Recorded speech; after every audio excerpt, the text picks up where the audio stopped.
Welcome to FX Options University, recorded live at the International Securities Exchange, the world's largest equity options exchange. Join the industry's top trading professionals as they provide insight and strategies for trading in the currency markets using FX options. FX options are a low-risk alternative to hedging currency moves in any market condition. Welcome, everyone. This is your host, Steve Meisinger. I'm the host, of course, for the ISE webinar series, whether it's FX or the ETF presentation that we're going to have at 4:30, an hour and a half from now. As I said, I'm the Director of Education, and we spent a lot of time on putting these kind of presentations together, getting quality people like Raghi Horner. Raghi is an author. She trades the Forex actively, so we're all really interested to hear Raghi's view of the markets today in view of what's happened in Japan over the last week or so. Just amazing. We see now all or most of the currencies make different moves than you might expect over the last couple of days. Will there be more movement? Of course there's going to be more movement. How much, we don't know. Should you be trading calls or puts? Raghi's going to give us her view. Of course, you never know. There's a lot of uncertainty in the markets, but Raghi has been with us many times. She's very popular here at the ISE, and I'm really pleased that we have Raghi Horner again with us to share her views of the currency markets. As I said, she is an author, and of course she trades all the markets, specifically Forex. Just want to remind everyone that you guys should all get a copy of the Characteristics and Risks of Standardized Options. You can get that through your broker. You can call 1-888-OPTIONS. Go to optionseducation.org. And, of course, Raghi will not be making her examples will be used as examples only, so there's not investment advice. You know, what she's trying to do is teach us all how to trade. We're going to learn a bit more, but she's not giving actual investment advice, of course, but you can learn a tremendous amount. Raghi has been with us many, many times, so please consider taxes, margin, and commission. Those factors are not included in any of the examples today, but they are very, very important factors.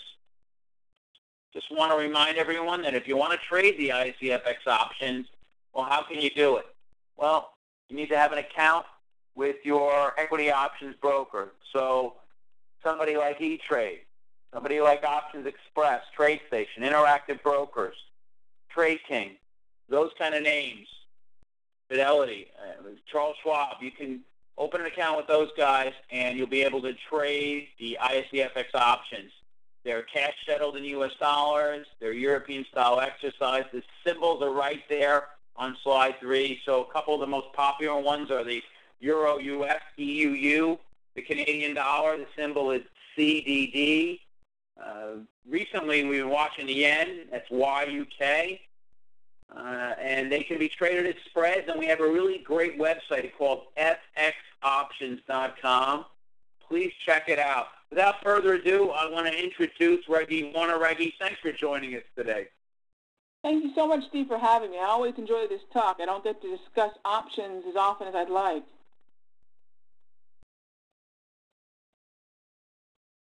You're good to go, Raghi. I think you could actually share your desktop if you'd like.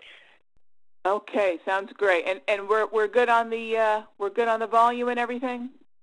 Yes, the volume's perfect.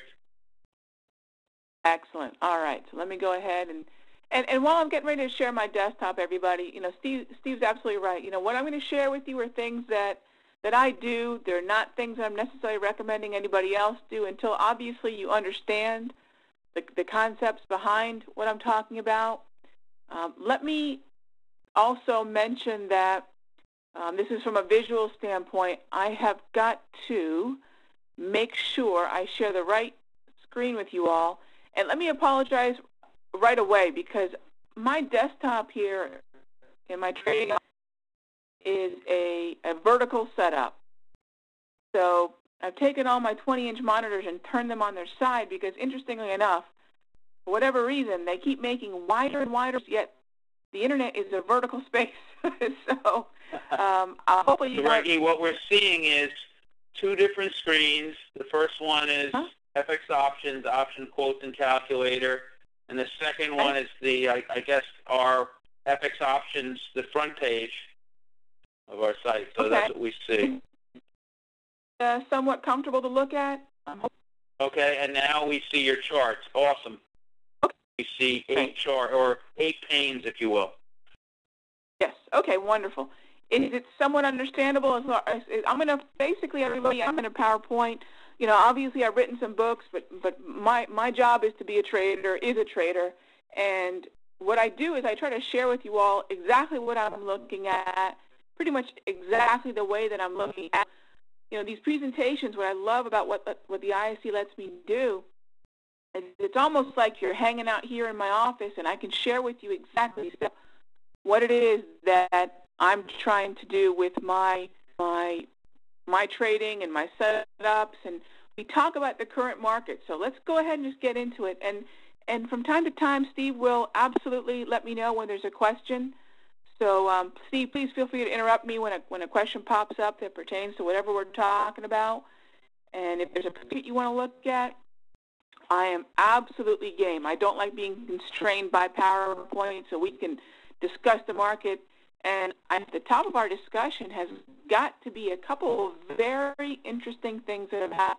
Funny enough, when I first was setting up this discussion with Steve, there's so many speakers out there that want to speak with the ISE that it's very difficult actually to get scheduled. Steve has got, and I hope you all are taking care of your time and making sure that you get some of the archived, if you haven't watched it live, recordings that are available, because there are just a tremendous caliber of speakers that the ISE brings to you all in the comfort of your homes or offices. So, you know, again, it's very cool to be included with that roster of traders and speakers. So first things first, I think we've got to talk about the dollar-yen and really what's going on there.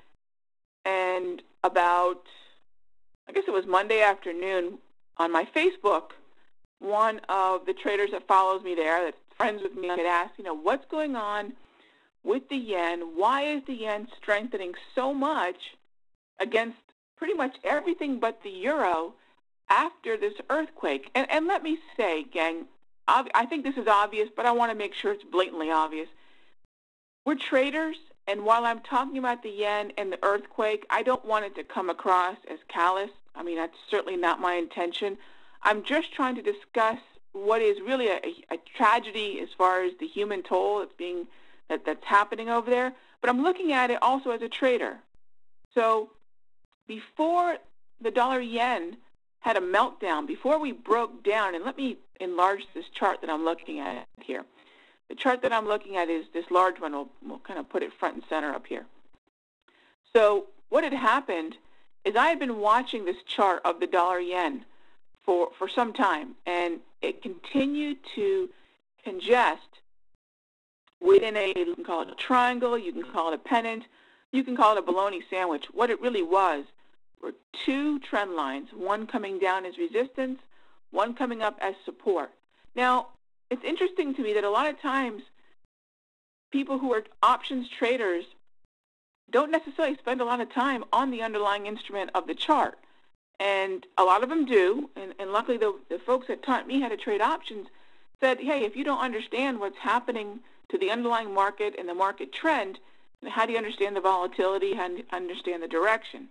So my approach to options is this. I do trade spot, absolutely, but there are times, many times, that being in a vehicle like an option presents me certain advantages as opposed to being in spot. Now, a lot of my trading is in the spot forex market. Some of it is also in the FX futures market. Some of it is also, as we're looking at right now, in options.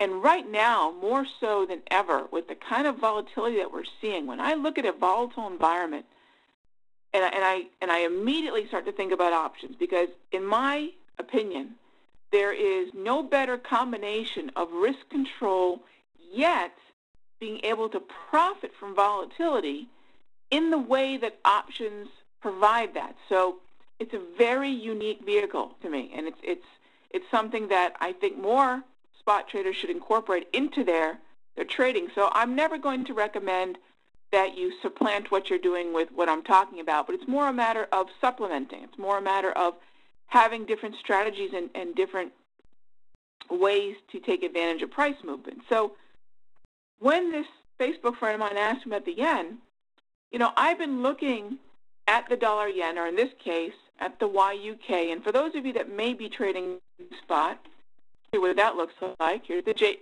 U.S. dollar JPY. Okay, so this might be a view that you're familiar with. Notice how the dollar sign YUK. Okay, because the dollar is the first currency, exactly like the dollar yen. And I have been looking for the yen to strengthen. Now let's backtrack for a moment, because this was actually one of the options that I had been looking at for about 2 weeks. And the reason for that was, as the dollar yen was squeezing within this triangle, this pennant, whatever you want to call it, the squeeze for me is a transition from congestion, which is a wide volatile range, to consolidation, which is a narrow sideways range. Anytime I have consolidation, anytime I start getting the market to quiet down, I immediately start thinking about options, because at that moment I'm less likely, okay, there's obviously exceptions, but I'm less likely to be paying added price premium for the volatility aspect of the option. Remember, options are three-dimensional vehicles. You're paying for your location, if you will, your strike price. You're paying for time, and you're paying volatility. I don't mind paying for time. I always want to make sure I give my strategy enough time to develop and follow through. I also don't mind paying a little bit more for positioning myself at a point in the chart that I feel is realistic for the market to get either very close to or head towards, which means I do not mind out of the money options whatsoever. What I'd rather do is, if I've got a certain sum of money that I want to put to work in an options buying strategy. I don't sell options. I don't write premium. I buy them. I'm a speculator. If I've got a certain amount of capital that I want to assign to a trade in that capacity of being a speculator and buying this option, what I want to do is spend as much of it as I can, in many ways, on time, while still having a good balance of being positioned on a spot in the chart that makes sense as far as possibly reaching but not necessarily getting to. So as this market started to squeeze into this triangle, what I started doing was shopping. I call this shopping put options. Now, why was I looking for puts? Well, for those of you that have not been to the ISE website, my recommendation is you really should. It is a tremendous resource, okay, first and foremost. If you head on over to fxoptions.com, one of the best tools right here is on the right side of the page, and you can see the U.S. dollar denominated pairs, and then the pairs where, if you wanted to trade a euro U.S. dollar, for example, or the cable, with the dollar being the second currency, so it looks more like that spot chart that you're used to looking at. You also have that list there as well. You can head on over to, in this case, where the dollar is the base currency, and take a look at what's happening to the dollar yen. Now, before the earthquake, the earthquake, again, please don't consider my talking about the earthquake in a way that's insensitive to what's happening to the people in Japan. But the earthquake basically took the market, I think, in a direction that it was going to head in anyways. It accelerated the volatility, the speed with which I thought we were going to break down from this pennant. So here we are looking again. Now think about what was happening at a time when the dollar yen was starting to congest, then consolidate. What was happening to the dollar? The downtrend on the U.S. dollar was beginning to resume. So if I take a look at the dollar, and we'll go to the dollar futures contract, the DX contract, the downtrend started to resume on the daily chart. So I was already playing on the dollar index. And by the way, we're going to talk about spot, we're going to talk about futures, we're going to talk about options, because my goal has always been one mind, many markets. There are so many ways to take advantage of, I think, when you're a currency trader, different types of price movement while still trading the dollar index, crude oil, the Dow, utilizing options in a way that it's very holistic. You get a very, I think, a well-balanced strategy when you consider how you can use all these vehicles at once behind a singular idea. And for me, the singular idea started with two things. One, I had to respect $100 plus barrel crude, and I also had to respect what was happening in the Dow Jones. Let's jump over there for a moment.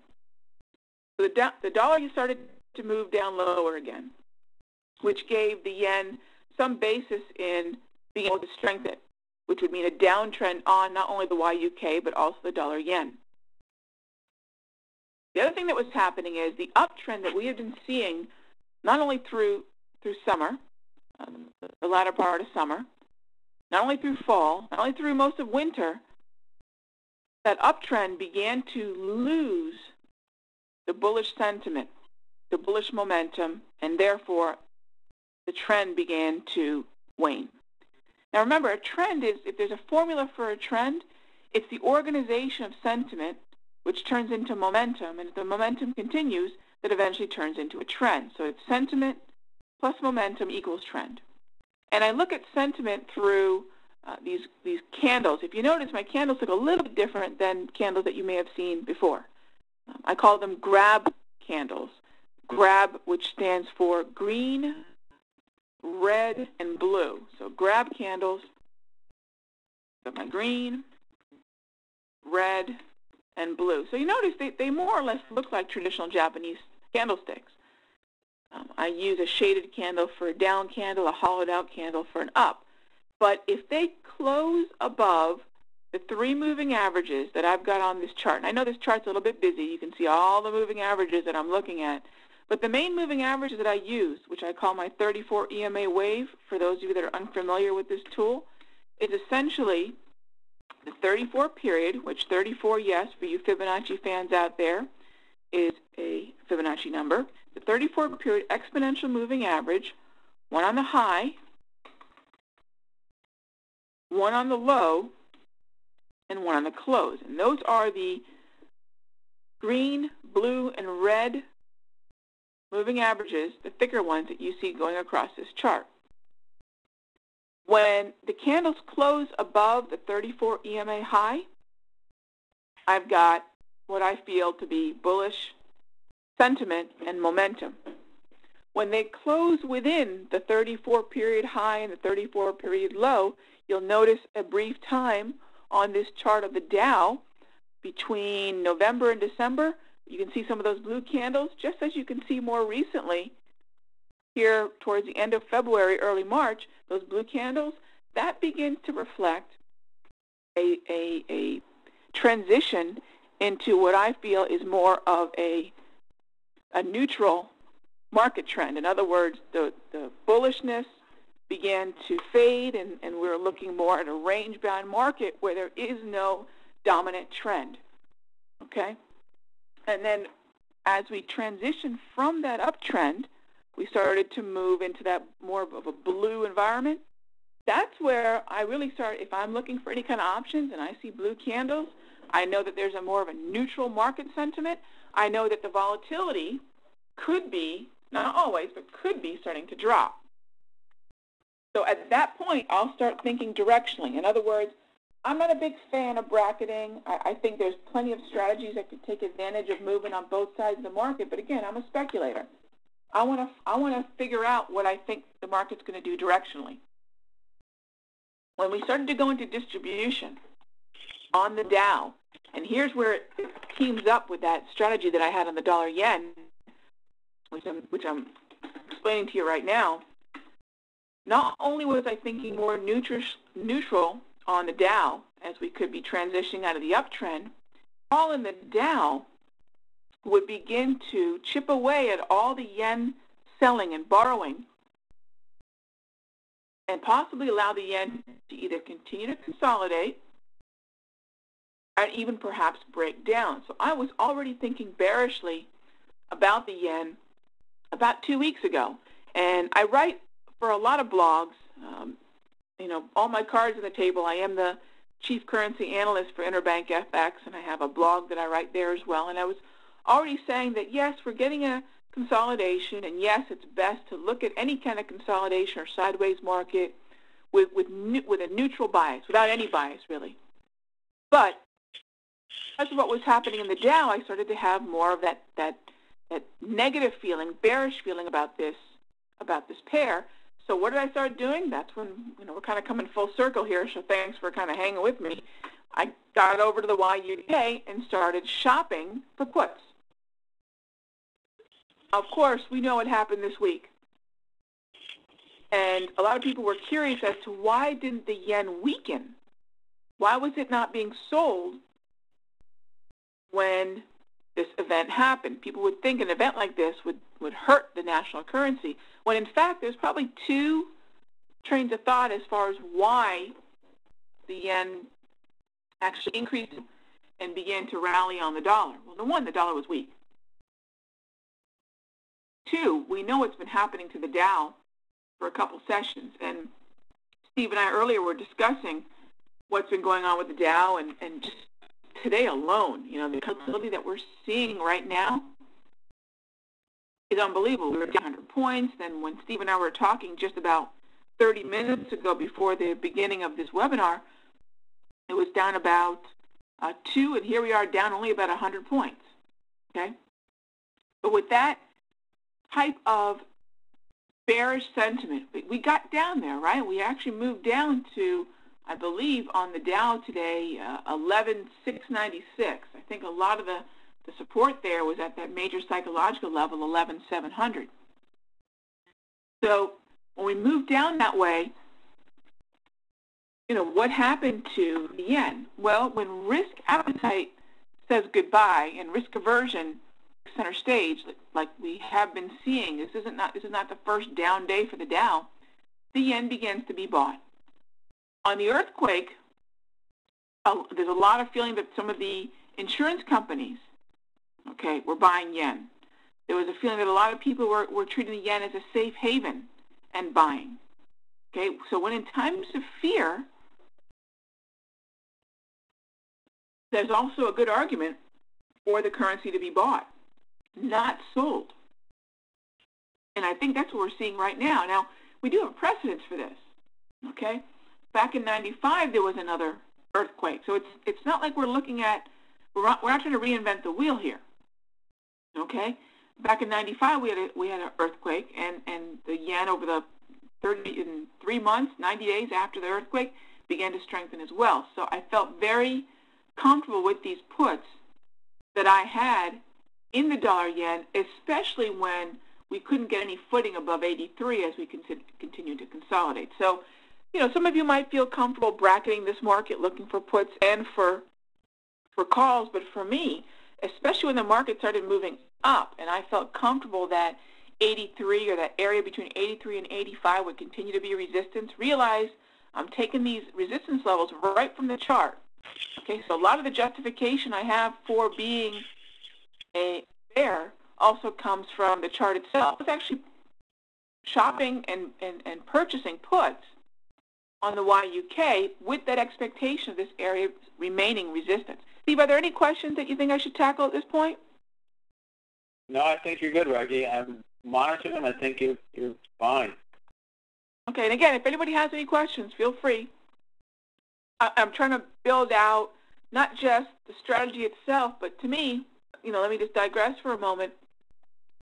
There's plenty of great strategies out there, gang. If you were to watch the archives of all the different ISC speakers, there are options traders that are far more skilled than I am. I have a very I won't say simple, but it's a very straightforward approach that is, I think, a way that I can execute my ideas as a speculator in the Forex market in a better way, especially in an environment like this. So what I'm hoping you're seeing is I'm trying to paint a picture.